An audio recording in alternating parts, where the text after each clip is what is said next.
என்ன கிடைச்சிட போதுன்னு சாதாரணமா நினைச்சிடாதீங்க. இங்க ஒருத்தர் 1 ஏக்கர் மலர் விவசாயம் பண்ணி 30 லட்சம் ரூபாய் சம்பாதிக்கிறார்.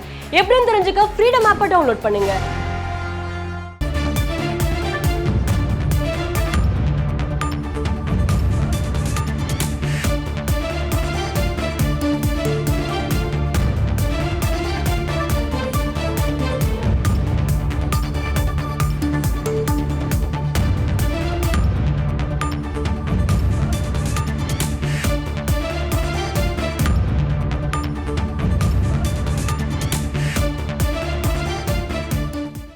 கடலூரில் தென்பெண்ணை ஆற்றில் மிதந்த 2 பச்சிளம் குழந்தைகளின் உடல்கள் மீட்கப்பட்டிருக்கிறது. பொதுமக்கள் அளித்த தகவலின் பேரில் பச்சிளம் குழந்தைகளின் உடல்களை போலீசார் மீட்டிருக்கிறார்கள்.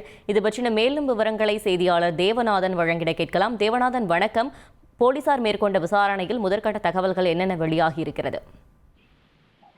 கடலூர் மாவட்ட ஆட்சியர் அலுவலகம் எதிரே தென்பெண்ணை ஆறு செல்கிறது. இந்த ஆற்றில் கடந்த வாரம் வரை பார்த்தோம் அப்படின்னா மிகப்பெரிய வெள்ளமானது சென்று கொண்டிருந்தது. தற்பொழுது இந்த ஆற்றில் நீர் இயல்பு நிலையில் செல்லும் நிலையில சற்று நேரத்திற்கு முன்பு இந்த ஆற்றில், அதாவது கடலூர் மாவட்ட ஆட்சியர் அலுவலகம் எதிரே உள்ள அந்த தடுப்பணையின் அருகே பார்த்தோம் அப்படின்னா ஒரு குழந்தை துணியில் சுற்றப்பட்ட நிலையில் மிதப்பதாக காவல்துறையினருக்கு பொதுமக்கள் தகவல் கொடுத்தனர்.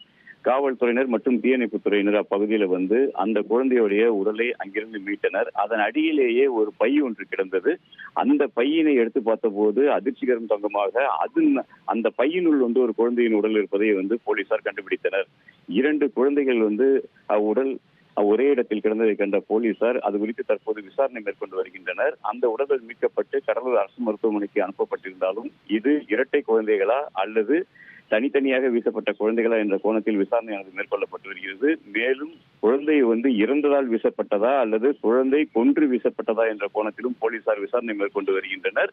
2 பச்சிளம் குழந்தைகளின் உடல் மாவட்ட ஆட்சியர் அலுவலகம் எதிரிலேயே மீட்கப்பட்ட சம்பவம் தற்போது கடலூரில் பெரும் பரபரப்பை ஏற்படுத்தியிருக்கிறது.